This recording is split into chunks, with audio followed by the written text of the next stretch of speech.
Hi കൂട്ടുകാരെ, പുതിയൊരു വീഡിയോയിലേക്ക് എല്ലാവർക്കും സ്വാഗതം.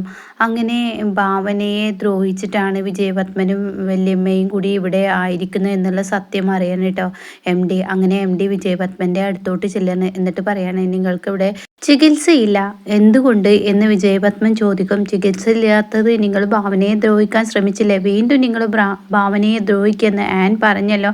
അപ്പോൾ ഉടൻ തന്നെ അത് വെറുതെ എന്നല്ല, ഉള്ളതുപോലെ തന്നെ പറയണം. നിങ്ങൾക്കിവിടെ ചികിത്സയില്ല, മര്യാദയ്ക്ക് നിങ്ങൾ ഇവിടെ നിന്നും പോവാൻ നോക്ക് എന്ന് പറയുമ്പോൾ, ഡോക്ടറെ എനിക്ക് തീരെ വയ്യ, എന്നെ കൈവിടരുത് എന്ന് അവിടെ ജാനകി പറയാൻ കേട്ടോ. അപ്പോൾ ഉടൻ തന്നെ ഇല്ല, ഞാൻ പറയാനുള്ളത് പറഞ്ഞു ആൻ, പെട്ടെന്ന് ഇവരുടെ ബില്ല് കൊടുക്കുക എന്ന് പറഞ്ഞ് MD അങ്ങ് പോവാൻ കേട്ടോ. എന്നാൽ വിജയപത്മനാണെങ്കിലോ ആകെ പെട്ടു. ഇതേസമയം വിജയപത്മൻ വീണ്ടും MDയോട് സംസാരിക്കുമ്പോൾ MD പറയാണ്, ഭാവന പറയണം, എന്നാലാണ് നിങ്ങൾക്കുള്ള ചികിത്സ ഇവിടെ നടത്തുകയുള്ളൂ എന്ന് പറയട്ടോ. അപ്പോൾ ഇത് കേൾക്കുന്ന വിജയപത്മനും ജാനകിക്കും ഭയങ്കര സങ്കടമാവണം. എന്ത് ചെയ്യും പപ്പേട്ട, ഇനി എനിക്ക് തീരെ വയ്യ, എന്നെ രക്ഷിക്കില്ലേ, എനിക്ക് പേടിയാവുന്നു എന്നൊക്കെ ഇങ്ങനെ പറയണേട്ടോ.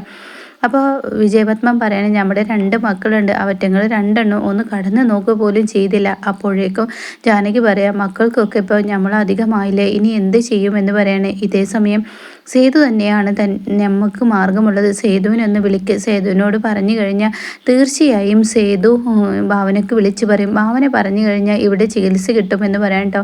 ഇത് കേൾക്കുന്ന വിജയപത്മൻ പറയാൻ, വിളിക്കണോ, വിളിക്ക് പപ്പേട്ടോ, എന്നെ രക്ഷിക്ക് എന്നിങ്ങനെ കരഞ്ഞും കൊണ്ട് പറയണേ. അങ്ങനെ സേതുവിനെ വിളിക്കാൻ കേട്ടോ. സേതു വിളിക്കുമ്പോഴാണെങ്കിലും ഫോൺ എടുത്തില്ല. മായ കൊടുക്കുകയാണ്. സേതുവേട്ടൻ്റെ ഫോൺ കുറേ നേരമായി അടിക്കുന്നത് നമ്മുടെ വല്യച്ഛനാണ് എന്ന് പറയാൻ കേട്ടോ. ഉടൻ തന്നെ സേതു ഫോൺ എടുക്കുക. ഇനിയിപ്പോൾ എന്തിനാണാവോ വിളി എന്ന് പറഞ്ഞിട്ടാണ് ഫോൺ എടുക്കുന്നത്. ഹലോ വല്യച്ഛ, എന്താ വിളിച്ചത്? അതെ, ഞാൻ നിൻ്റെ വല്യമ്മയും കൊണ്ട് ഹോസ്പിറ്റലിൽ പോന്നിട്ട് ഈ നേരം വരെ നിങ്ങൾ ആരെങ്കിലും എന്നെ ഒന്ന് വിളിക്കുകയോ പറയുകയോ എന്തെങ്കിലും വിവരം തിരക്കുകയോ ഹോസ്പിറ്റലിൽ വരികയോ ഒന്നും തന്നെ ചെയ്തില്ലല്ലോ എന്ന് പറഞ്ഞ ഉടൻ തന്നെ, ഞാനെന്തിനു വിളിക്കണം, എനിക്കതിൻ്റെ ആവശ്യമില്ലല്ലോ. അതെന്താ അങ്ങനെ പറഞ്ഞത്? അല്ലേ, അവിടെ നിൽക്കുമ്പോൾ പെട്ടെന്ന് ഭാവനയെ അങ്ങ് സ്നേഹിക്കുക, വായിൽ തോന്നിയത് വിളിച്ചു പറയുക, ആദ്യത്തിൽ കുത്തി നോവിക്കുക, ഇങ്ങനെയൊക്കെ ചെയ്യുന്നവരെ വിളിച്ച് വിവരം അറിയേണ്ട ആവശ്യം ഞങ്ങൾക്കില്ല എന്ന് പറഞ്ഞ ഉടൻ തന്നെ അവിടെ പറയാണ്, അതിന് മാത്രം അവൾക്ക് പ്രശ്നമുണ്ടായിട്ടുണ്ടടാ, അതുകൊണ്ടാണ്, കാരണം അവൾക്ക് പ്രഷർ കൂടിയതിൻ്റെ പ്രശ്നം കൊണ്ടാണ് അവൾ അങ്ങനെയൊക്കെ കാട്ടിക്കൂട്ടി. എന്തിൻ്റെ പ്രശ്നം കൊണ്ടാണെങ്കിലും മറ്റുള്ളവരെ വേദനിപ്പിക്കുകയാണല്ലോ, എന്നെക്കൊണ്ടൊന്നും പറ്റില്ല എന്ന് പറയാൻ കേട്ടോ. എന്തായാലും നീ ഒരു ഉപകാരം ചെയ്യടാ, പ്ലീസ് ഭാവനയ്ക്ക് വിളിച്ചിട്ട് നീ ഒന്ന് പറ, ഇവിടെ ഞങ്ങൾക്ക് ചികിത്സ തരാൻ MD പറഞ്ഞു, ഭാവന പറഞ്ഞാലാണ് ഇവിടെ ചികിത്സ തരുള്ളൂ, അപ്പം നീ ഒന്ന് പറയടാ എന്ന് വീണ്ടും ആവർത്തിക്കുമ്പോൾ, ഞാനൊന്ന് നോക്കട്ടെ എന്ന് പറഞ്ഞ് ഫോൺ കട്ട് ചെയ്യാൻ കേട്ടോ. ആ സമയം ഗായത്രിയും ഭരത്തും അങ്ങോട്ടേക്ക് വരികയാണ്. എന്താ പ്രശ്നം? അതെ, ഭാവനയെ അവിടെ ചികിത്സിക്കാൻ പറ്റില്ലെന്ന് MD പറഞ്ഞു എന്ന്. അതെന്താ MD അങ്ങനെ പറയാൻ കാരണം എന്ന് ഭരത്ത് ചോദിക്കുമ്പോൾ, അവിടെ ആൻ എന്തൊക്കെയോ പറഞ്ഞു കൊടുത്തിട്ടുള്ളത് കൊണ്ടാണ് അങ്ങനെ പറഞ്ഞത് എന്ന് പറയണ്ട. അപ്പോൾ ഉടൻ തന്നെ എന്താണെങ്കിലും അവരെ അനുഭവിക്കട്ടെ എന്ന് മായ പറയാണ്. അത് കേൾക്കുമ്പോൾ ഭരത്തും അത് പറയണേട്ടോ. അപ്പോൾ ഉടൻ തന്നെ ഗായത്രി പറയാണ്, അങ്ങനെയൊന്നും ഒരാളുടെ വീഴ്ചയിൽ പറയാൻ പാടില്ല, ഒരാൾക്ക് വീഴ്ച വരുമ്പോഴല്ല നീ ഇങ്ങനെയൊന്നും പറയേണ്ടത്, നീ ഭാവനയ്ക്കൊന്ന് വിളിക്ക്. അപ്പോൾ സേതു പറയാം, എന്നെ കൊണ്ടൊന്നും പറ്റില്ല ഭാവനയ്ക്ക് വിളിക്കാൻ. എന്താടാ നീ ഇങ്ങനെ പറയുന്നത്? നീ ഒന്ന് ഭാവനയ്ക്ക് വിളിക്ക്. ഇല്ല, വിളിക്കില്ല. നേരത്തെ തന്നെ അവൾ വിളിച്ചപ്പോൾ ദേഷ്യപ്പെട്ടു, അതുകൊണ്ട് തന്നെ ഇനി വിളിക്കാൻ പറ്റില്ല. കാരണം അവളുടെ സംസാരത്തിൽ തന്നെ ഉണ്ട് വല്യച്ഛനും വല്യമ്മയെ അവളെ കുത്തിനോവിക്കാൻ വന്നതാണെന്ന്, അതുകൊണ്ട് വിവരം തിരക്കുക അന്വേഷിക്കുകയൊന്നും ചെയ്യില്ല എന്നാണ് എനിക്ക് തോന്നുന്നത്.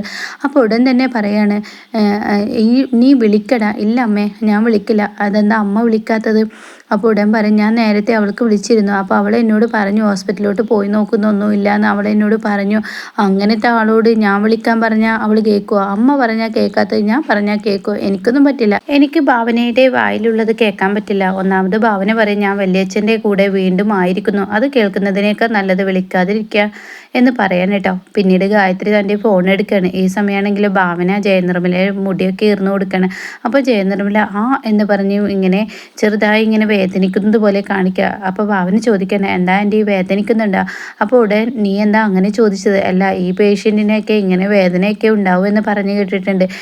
എനിക്കിപ്പോൾ ഒരു മരിച്ച അവസ്ഥ പോലെയാണ്, ഒരു മരവിച്ച അവസ്ഥ, അല്ലാതെ എന്ത് പറയാൻ, ചിലപ്പോൾ വേദന ഉണ്ടാവും, ചിലപ്പോൾ വേദന ഉണ്ടാവില്ല, അങ്ങനെയാണ് ഞാൻ എന്ന് പറയുമ്പോഴാണ് കേട്ടോ ഭാവനയുടെ ഫോൺ എടുക്കുന്നത്. അങ്ങനെ ഭാവന തൻ്റെ അമ്മയാണെന്ന് കാണുമ്പോൾ എൻ്റെ അമ്മയാണെന്ന് പറയുമ്പോൾ ജയനിർമ്മല അതേപോലെ പുഞ്ചിരിക്കുകയാണ് കേട്ടോ. ആ എടുത്തോ എടുത്തോ എന്ന സന്തോഷത്തോടു കൂടി പുഞ്ചിരിക്കുകയാണ്. പക്ഷെ ഭാവനയുടെ കണ്ണ് തെറ്റിയ ദേഷ്യത്തോടു കൂടി നോക്കണം കേട്ടോ.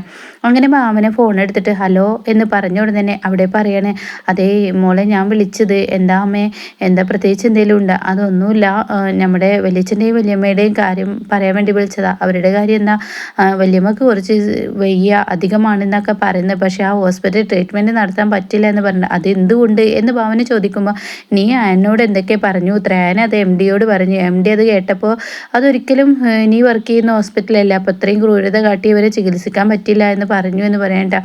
അപ്പോൾ ഭാവന ആണോ എന്ന് ചോദിക്കുകയാണ്. എന്നാൽ മോളെ ആർക്ക് എപ്പോൾ എന്ത് അപകടം വരുമെന്ന് പറയാൻ പറ്റില്ല. നീ ഒരു കാര്യം ചെയ്യേ, നീ എം ഡിക്ക് വിളിച്ചിട്ട് വലിയമ്മയും വലിയച്ഛനെയും ചികിത്സിക്കാൻ വേണ്ടി എന്ന് പറയാം. ആ ശരി അമ്മേ ഞാൻ പറഞ്ഞോളാം എന്ന് പറഞ്ഞിട്ട് ഫോൺ കട്ട് ചെയ്യുമ്പോഴേക്കും ദേവൻ എത്തിയിട്ടോ. എന്താ പ്രശ്നം എന്ന് ചോദിക്കുമ്പോൾ അത് വലിയച്ഛനെയും വലിയമ്മയും അവിടെ ചികിത്സിക്കാൻ പറ്റില്ല എന്ന് പറഞ്ഞിട്ട് എം ഡി വിളിച്ചിരിക്കുന്നു എന്ന് ഭാവന പറയുമ്പോൾ ദേവൻ ചോദിക്കുക, അതെന്തിനാ എം ഡി അങ്ങനെ പറയുന്നത്, അതിൻ്റെ ആവശ്യം എന്താ? അത് ഞാൻ എന്നോട് എന്തൊക്കെ നേരത്തെ വിളിച്ചപ്പോൾ പറഞ്ഞു, വലിയമ്മയും വലിയച്ഛനും വന്നപ്പോൾ ഇവിടെ കാട്ടിക്കൂട്ടിയത്. ഞാൻ നേരെ എം ഡിയോട് പറഞ്ഞപ്പോൾ എം ഡി അവിടെ ചികിത്സിക്കാൻ പറ്റില്ല എന്ന് പറഞ്ഞു. അപ്പോൾ തന്നെ ജയനിർമ്മല ചോദിക്കുക അതെന്താ അങ്ങനെ? അപ്പോൾ ദേവൻ പറയണ നീ വർക്ക് ചെയ്യുന്ന ഹോസ്പിറ്റൽ ആയതുകൊണ്ടായിരിക്കും എം ഡി അങ്ങനെ കാണിച്ചു, എം ഡിക്ക് എന്നോടുള്ള സ്നേഹം കൊണ്ടാണ്. അപ്പോൾ തന്നെ ഭാവന അതെ. അപ്പോൾ തന്നെ ദേവൻ പറയാം എന്തായാലും എന്തായാലും അവർക്ക് ട്രീറ്റ്മെൻറ്റ് കിട്ടട്ടെ, എന്തായാലും നീ ഒന്ന് വിളിച്ച് പറഞ്ഞേക്കും മോളെ എന്ന് പറയണേ. ഈ സമയം ഭാവന പറയാം ഞാനൊന്ന് ഹോസ്പിറ്റലിൽ പോയെങ്കിലും എന്ന് ചിന്തിക്കുന്നു. അപ്പോൾ ഉടനെ ജയനിർമ്മലയ്ക്ക് പേടിയാണ് കേട്ടോ. ഇവളെന്തൊക്കെ അറിഞ്ഞതുപോലെയാണല്ലോ സംസാരം. അങ്ങനെ ഭാവന പറയണേ ഞാൻ ഹോസ്പിറ്റലിൽ പോയെങ്കിലോ എന്ന് വിചാരിക്കുന്നുണ്ട്. പിന്നെ വല്യമ്മക്ക് കിട്ടേണ്ടത് തന്നെയാണ് കിട്ടിയിട്ടുള്ളത്, ചക്കിന് വെച്ചത് കൊക്കിന് കൊണ്ടു എന്ന് പറയില്ലേ, അതുപോലെയാണ് ഇപ്പോൾ ഇവിടെ സംഭവിച്ചതെന്ന് ജയനിർമ്മലയെ നോക്കി പറയുമ്പോൾ ജയനിർമ്മലയ്ക്ക് പേടിയാവണം കേട്ടോ.